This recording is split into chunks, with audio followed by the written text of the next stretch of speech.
Yeah, absolutely. Because I think, and I see this, you're right, it has implications for public speaking, but it also has a lot of implications for the people I work with who are trying to make a career change. What often stops us is we think, I don't feel confident. So I'm not confident standing up in front of people. I'm not confident at a job interview. I'm not confident that I can make this career change. So we think we'll sort of wait. We think, when I feel more confident, I'll offer to give a presentation in the office. Or when I feel more confident, I'll look into the idea of setting up my own business.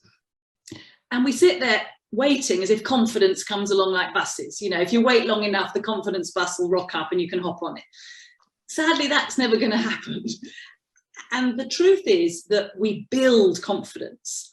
It's not something, we know that it kind of comes and goes. Some days you feel really confident, other days you don't. Some situations you feel naturally more confident in, others you don't. But ultimately, you can build your confidence. And the reason that I say confidence comes from action is there's a really interesting circle of confidence. It's sometimes called the confidence competence cycle. You can Google it. And it goes a bit like this, that normally we sit around thinking, I don't feel confident, so I won't do it.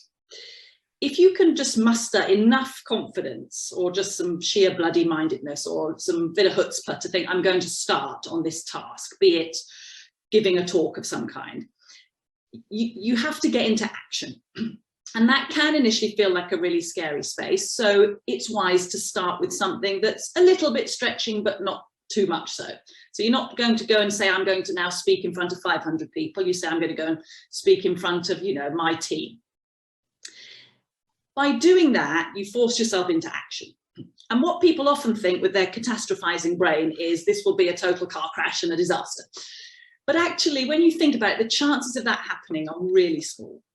It might not be a triumph, but it's very unlikely to be, the worst thing that anyone ever heard. And what happens as a result of taking the action is you are going to either find, oh, that was okay. So you think, oh, I feel a bit better about that. I feel I'm not as incompetent as I thought. Or you think, well, that wasn't great, but I can learn from that. I can get some feedback so I can get better. Because I've done it, I've seen what didn't work, and I can improve on that.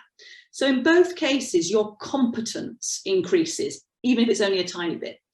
And as your competence increases, when you try it again, you feel a little bit more confident because it's likely it goes a little bit better.